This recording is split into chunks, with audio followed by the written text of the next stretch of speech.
Okay, welcome everyone. Thank you so much for coming tonight. I hope you've filled your plate a little bit and you're comfortable with the food and the drink and the table conversations you're having. I want to welcome you. My name is Sister Eileen Mackenzie, and I'm the president of the Franciscan Sisters of Perpetual Adoration, and very grateful to be with you here this evening. On behalf of the sisters and the Friends of Cameroon, I wish to welcome all of you who are here with us in person, as well as those who are with us online. We are live streaming this event, and if you would like to go back and see this at a later time, it's accessible on our website at fspa.org.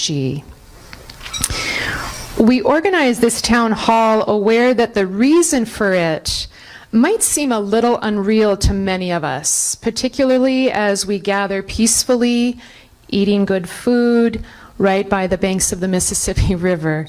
This is a lovely space, and yet we're here tonight to learn what is happening in Kumbo, Cameroon. This is our sister city, and the violent political crisis it is currently enduring calls for our attention. We're here to awaken to why this crisis, a half a world away, matters to us. And we're here to call for action from our government and the international community to increase efforts at de-escalating the violence in the region and to take the lead in facilitating dialogue that will lead to a peaceful resolution of this crisis. Our Crosse relationship with Kumbo dates back more than 20 years, when two Franciscan sisters, one from Wisconsin and one from Cameroon, met in Assisi, Italy. They were at a presentation that focused on the benefits of mission when congregations work together from different parts of the world, particularly when congregations work from the developed nations with those from the developing nations. The one sister turned to the other and said, "That sounds pretty good, why don't we try it?" And the risky answer to that turned into a partnership that birthed the Franciscan Common Venture. It's between 4 Franciscan congregations of sisters that led to over 20 years of international, educational, ministerial, and spiritual exchanges in circles all over the world. And these circles had wide ripple effects, including, in a very powerful way, Crosse, Wisconsin. Our relationship with our tertiary sisters of St. Francis led to a network of relationships that are represented by our panelists this evening. They include Lee Roche, one of the founding members of the Friends of Cameroon and facilitators of our sister city relationship, Banin Laladze and Shufai Valentine Mbingo, members of the Bui Family Union, which is an international organization of Cameroonian citizens from the Bui region, where Kumbo is located. Brendan Banta, also a member of the Bui Family Union and a brother to Sister Honorine B, for those of us who have been to Shisong Cardiac Center. And His Royal Highness Fuaja Wong, who is a chief from the southwest region of Cameroon.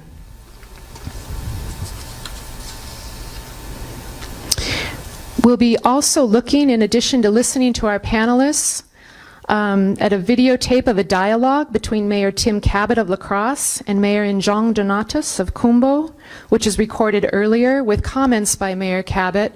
Unfortunately, he's not here this evening, but he left a very powerful message for us. And we will also be hearing from Representative Ron Kind, who we are told is en route and who is a member of the Tom Lantos Human Rights Commission. We've been working with Representative Kind in calling our government to increase its leverage with the Cameroonian government in peace negotiations, and we look forward to him continuing to work with us in our calls to action. We'll have some time for questions at the end of our panelists' sharing, and remembering that this is being live streamed, we'll also take questions from our online audience. Before we begin to listen to our panelists, I'd like to ask that everyone silence or turn off your cell phones. And as we're doing this, let us just settle into the room where we are in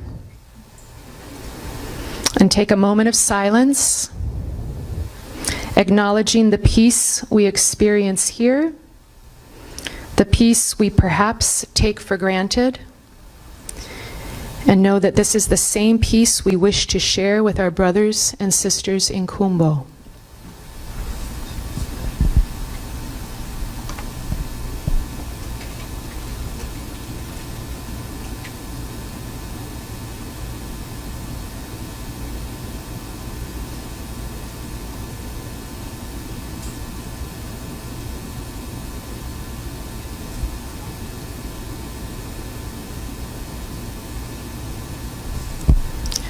And in peace we begin. We'll start off with Lee Roche. Lee, thank you for being here tonight. Can you share with us a little of your experience and insights regarding our sister city relationship and your experiences with Kumbo? I don't know if I should do this or if you want to hold it. There we go.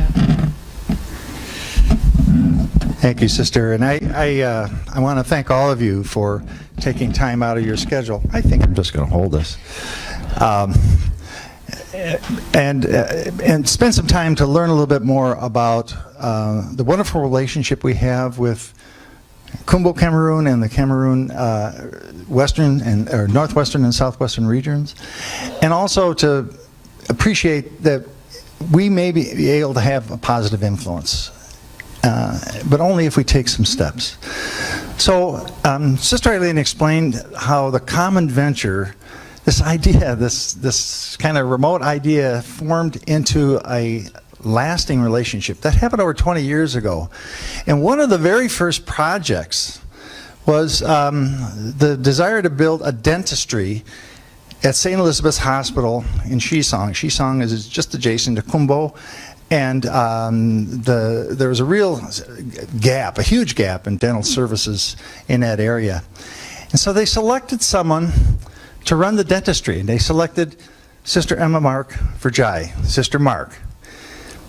Very intelligent woman, very smart, a wonderful observer. She had a high school, equivalent of a high school education.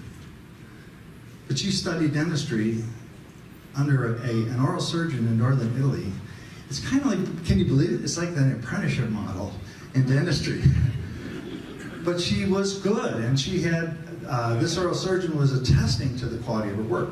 So then she came to study, and FSBA assisted in this, and she came to study at Western Technical College, dental assistant. And it was really just to learn about some of the technology and the things that are part of a well-equipped dental office. And she got a diploma from Western. And she went back, and in the 15 plus years she's been running the dentistry, there's been well over 15,000 people receive dental care. It's an amazing story. And that was just the beginning of these kinds of exchanges that were going on. Other sisters that studied here were Sisters Virgilia and Kathleen. They studied information technology at Western.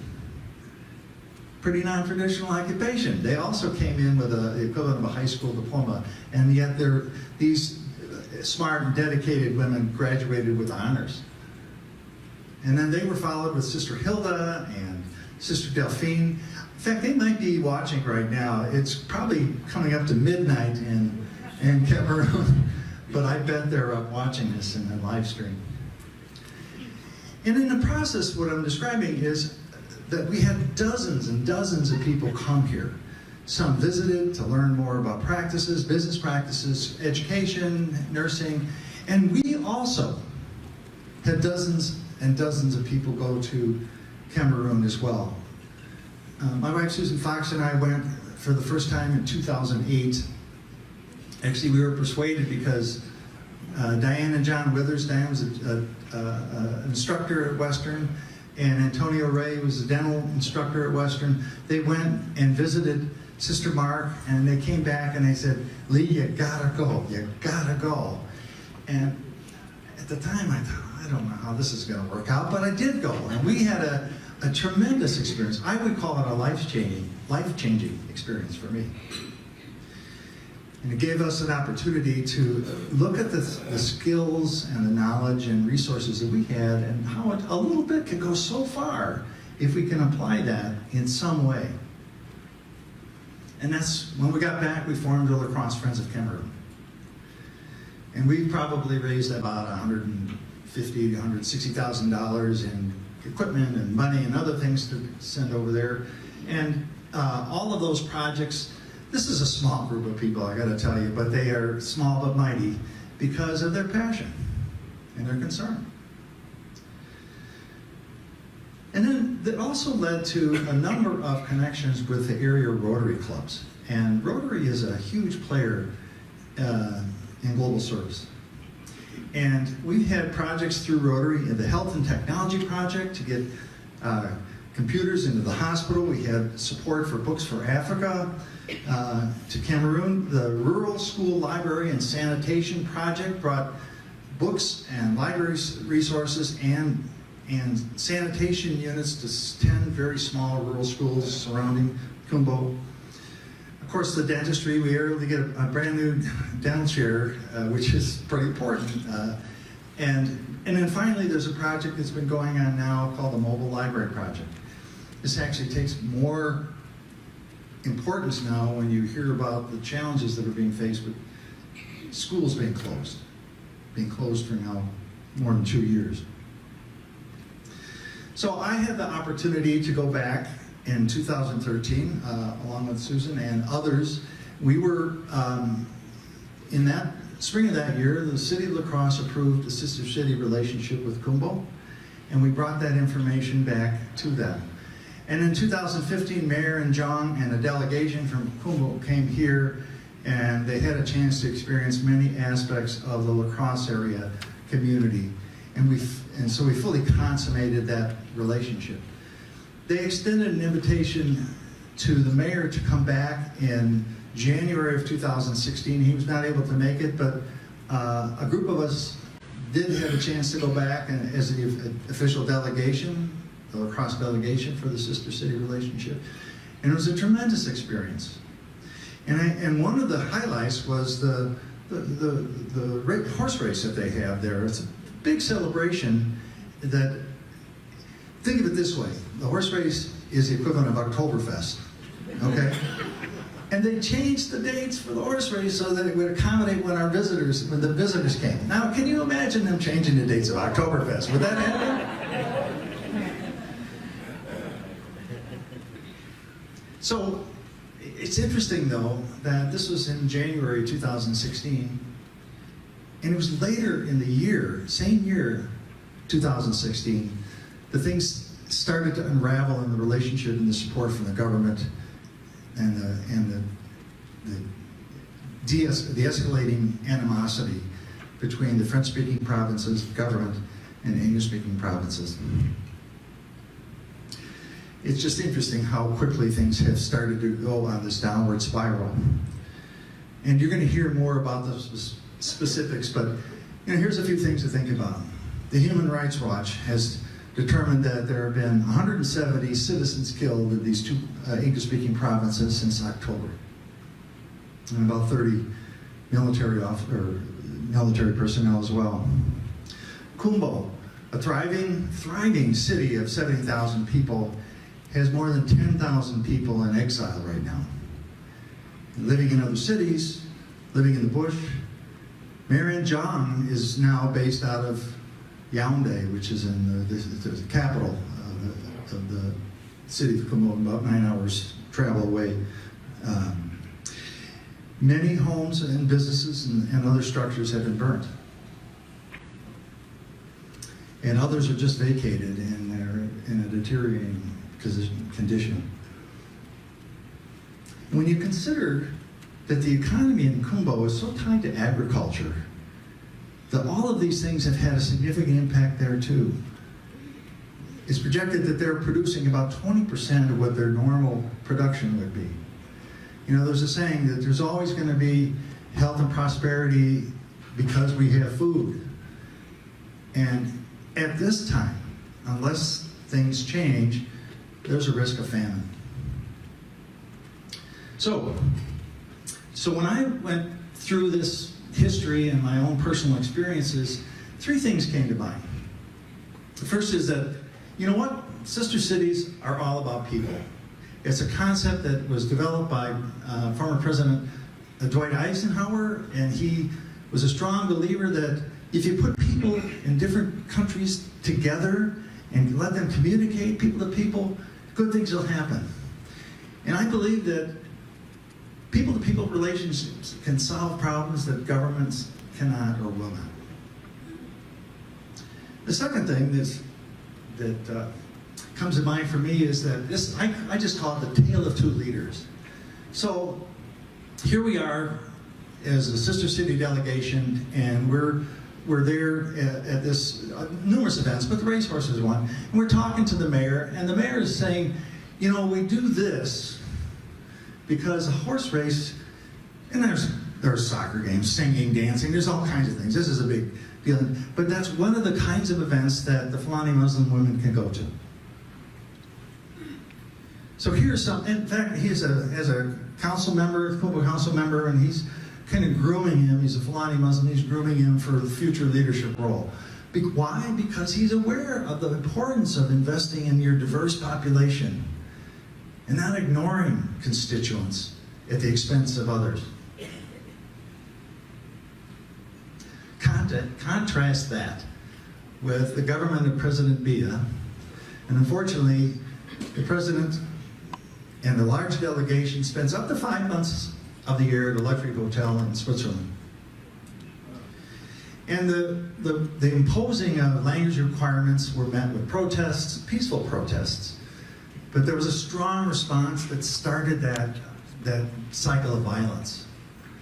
So the contrast Mayor Njong and his style of leadership with President Biya and the absence of that kind of leadership. And I think you can see where the challenges are. Well, there are some things that are positive that are underway. The State Department has announced that there are sanctions against the government. The United Nations is making some statements that they are willing to take some positions. We have yet to see where that is. But our hope is today is that you will sign on and encourage our government to do everything we can and to continue to do everything we can to bring the parties together and bring about a peaceful resolution. That's why we're here. The final thing that stood out for me is all these exchanges and all that going back and forth. What do you think happened? Friendships. And friends don't walk away from friends in a time of need. So I'm going to turn it over. We've got some great speakers here today, and we'll have time for questions. Thank you for your engagement, and I'm looking forward to your support. Thank you so much, Lee. Thank you. This issue that they name the Anglophone crisis is an incredibly complex issue. And to give it some context, I'd like to invite Shufai Valentine Vingro and Danila Ladza they will both give the context of where we are.